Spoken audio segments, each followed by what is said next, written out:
Hello, কেমন আছেন সবাই? আশা করি সবাই ভালো আছেন। আজকে আপনাদেরকে এই একটা মুভির এটা হচ্ছে মূলত কোরিয়ান মুভি। এই কোরিয়ান মুভির কিছু এক্সপিরিয়েন্স শেয়ার করবো আপনাদের সাথে। এটা দেখার সময় আমার কী এক্সপিরিয়েন্স হয় এবং বলতে পারেন যে এই মুভিটার রিভিউ শেয়ার করবো আপনাদের সাথে।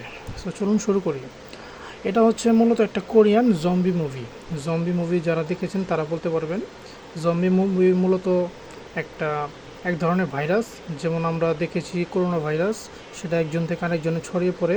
সো সেরকমই একটা ভাইরাস, বাট এই ভাইরাসটা একটু, যে নাকি ভাইরাসে আক্রান্ত হয় তার শরীরের আকৃতি অনেক ভয়ঙ্কর রূপ ধারণ করে। তার চোখ নষ্ট, চোখ সাদা হয়ে যায়, শরীরের বিভিন্ন মাংস অন্যরকম হয়ে যায়, এক ধরনের রাক্ষস টাইপের হয়ে যায় মানুষ, এই ভাইরাসটা যার ভিতরে এসে পড়ে। সো এই জিনিসটা, এই ভাইরাসটা খুবই মারাত্মক। আর এই ভাইরাস একজনের থেকে আরেকজনে কীভাবে ছড়ায়, যে আক্রান্ত ব্যক্তি, যার শরীরে ভাইরাসটা আছে, সে যদি কাউকে কামড় দেয় বা কাউকে খামচি দেয়, তাহলেই এই ভাইরাসটা আরেকজনের শরীরে ঢুকে যায়। তো এই মুভিটা আমি যখন প্রথম দেখি, আসলে আমি যদি বলি এই মুভির খোঁজ আমি কিভাবে পেলাম। আমি প্রথমে জম্বি মুভি আগে চিনতাম না। একদিন ওই যে সাউথ ইন্ডিয়ার যে জায়াম রাভি আছে, জায়াম রাভির একটা মুভি আছে জম্বি মুভি, সেটার নাম হচ্ছে হিন্দিতে রাখওয়ালে। সো আমি একদিন ফেসবুকে স্ক্রল করতে করতে জায়াম রাভির যেই জম্বি মুভিটা আছে সেটারই একটা ক্লিপ দেখতে পাই। ওই যে প্রথমে ওই যে একটা মেয়ে থাকে, মুভির শুরুতে মেয়েটা একজন মেয়েকে, না, মুভির শুরুতে যখন কিছু পার্ট কমপ্লিট হয় তখন জায়াম রাভি ওর যে ছোটো বোন আছে, ওই ছোটো বোনকে খুঁজতে থাকে সকালবেলা ঘুম থেকে উঠে।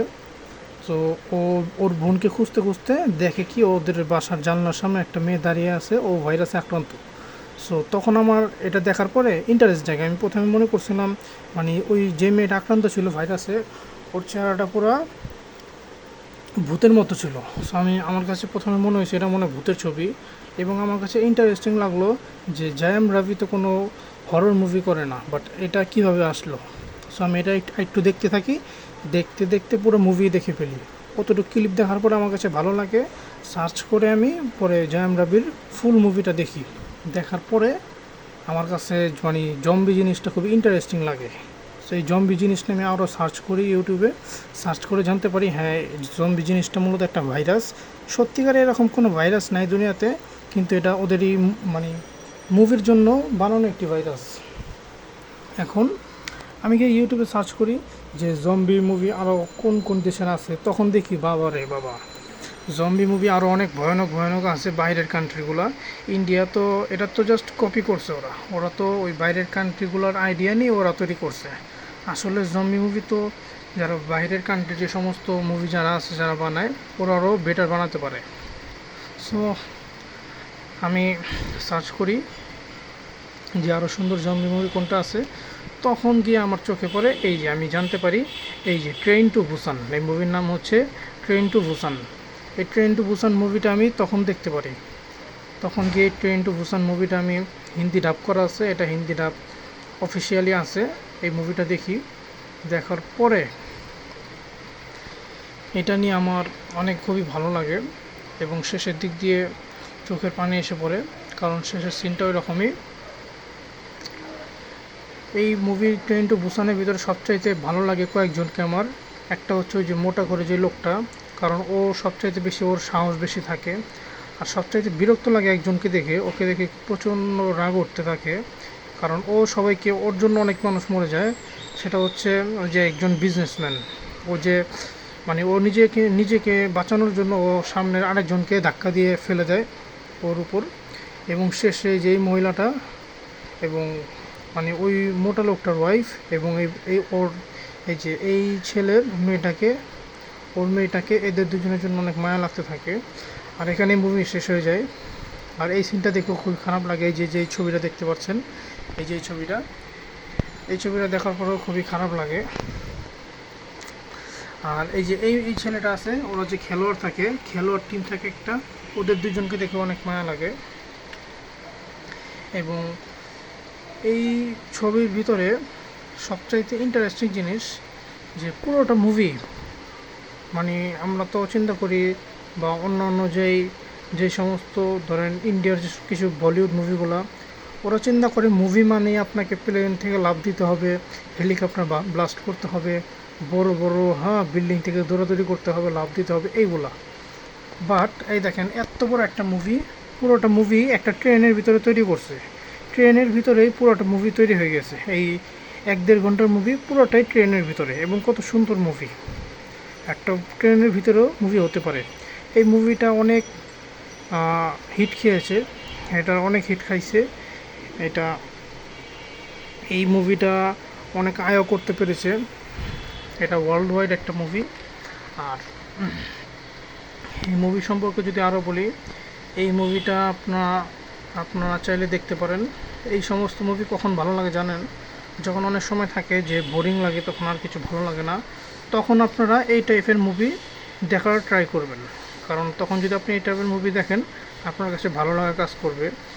একটা জিনিস কি, ওই যে অনেক সময় দেখা যায় আমরা অনেক যখন আনন্দময় মুহূর্ত থাকে আমাদের, ধরেন আপনার কাছে খুবই ভালো লাগছে, তখন যদি এটা মানে এটা সবার কাছে কীরকম জানি না, এক একজনের কাছে এক এক সময় মুভি দেখতে ভালো লাগে। বাট আমার কাছে যখন যখন আমার কাছে খুবই আনন্দ লাগে, দিনটা খুবই আনন্দময় যায়, তখন আমার কাছে এই টাইপের মুভি দেখতে ভালো লাগে না। এই টাইপের মুভি ভালো লাগে তখন যখন আমার মন ধরেন বোরিং বা কী করবো খুঁজে পাচ্ছি না, তখন এই ধরনের মুভি দেখতে খুবই ভালো লাগে। আর এই মুভিটা আপনারা চাইলে নেটফ্লিক্স থেকে দেখে নিতে পারেন, অথবা অ্যামাজন প্রাইম থেকে দেখে নিতে পারেন। ইউটিউবে পাবেন না, ইউটিউবে তো আর সব মুভি দেখানো হয় না। ইউটিউবে যেটা পেলেও আপনি অরিজিনালটা পাবেন না। যেটা হবে যে আপনি কপিটা পাবেন, কপিটা ধরেন সেটা ক্র্যাক করা মুভি, সেটা দেখে আপনার কাছে ভালো লাগবে না। হল প্রিন্ট পাবেন, হল প্রিন্ট ভালো লাগবে না। অথবা যে কোনোভাবে ক্র্যাক করা মুভি, সেগুলো দেখে কোনো মজাই পাবেন না, কোনো ফিলও পাবেন না। এবং এই ট্রেন টু বুসান মুভিটা আমার কাছে এই ট্রেন টু বুসান মুভি দেখার পরে আমার কাছে জম্বি জিনিসটার প্রতি আরও ইন্টারেস্ট জাগে। তখন আমি আরও মুভি গিয়ে সার্চ করতে থাকি যে জম্বি মুভি আর কী কী আছে। তখন আরও অনেক zombie movie pi. But zombie মুভিগুলোর ভিতরে ট্রেন টু বুসান মুভিটা একটু অন্যতম মুভি। আরও মুভি দেখার ইচ্ছা আছে, জম্বি মুভি আরও কতগুলো আছে, সেগুলোও খুঁজে খুঁজে বের করে ভবিষ্যতে দেখব। এবং এই যে সবচাইতে কিছু যেই মুভির ভিতরে যেই সিনগুলো সবচাইতে ভালো লাগে, এই যে সিনটা, এই ছেলেটা যখন ওর মেয়েকে বাঁচাতে যাবে, ও তো এখন ভয় পেয়ে আছে, ওর মেয়েকে জম্বিরা মেরে ফেললো। বাট এই যে ওকে যে এই লোকটা এসে বাঁচায়, এই লোকটা এসে বাঁচায়, এই সিনটা খুবই ভালো লাগে দেখতে। আর এই মুভির ভিতরে একটা জিনিস ছিল, একে অপরকে হেল্প করা। সবাই যদি নিজেকে নিজে একাই বাঁচাতে যেত, তাহলে কিন্তু কেউই বাঁচতে পারতো না। বাট এখানে সবারই এক ধরনের মোটিভ কাজ করে, সবাই একজন অপরজনকে হেল্প করতে চায়। তাই ওরা সবাই মিলে যতটুকু ট্রাই করছে বাঁচার জন্য, ততটুকু সবাই বাঁচতে পেরেছে।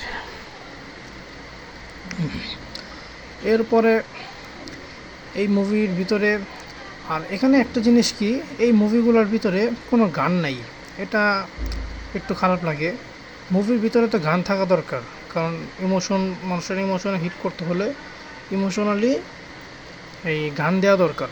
কোনো গান দেওয়া হয় না, এই জিনিসটা আমার কাছে একটু মনে হয়েছে যে এখানে যদি গান অ্যাড করা হতো তাহলে ভালো হতো। আর এই মুভির ভিতরে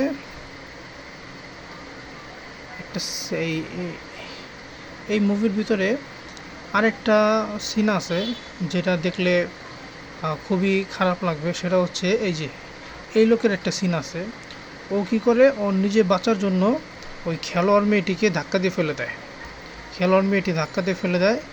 তো ওই খেলোয়াড় মেয়েটিও জম্বি হয়ে যায়। আসলে এটা ওরা ইচ্ছা করে যাতে মানুষ ওই সিনগুলোর সময় আকৃষ্ট হয়, তাই ওরা এগুলো ইচ্ছা করে তৈরি করে।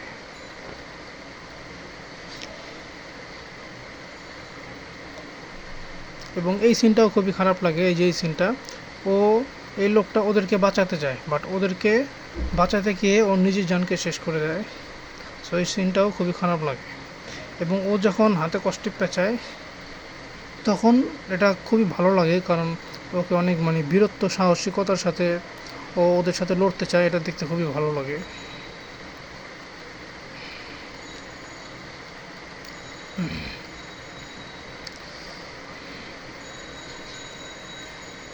এবং আরেকটা জিনিস যেটা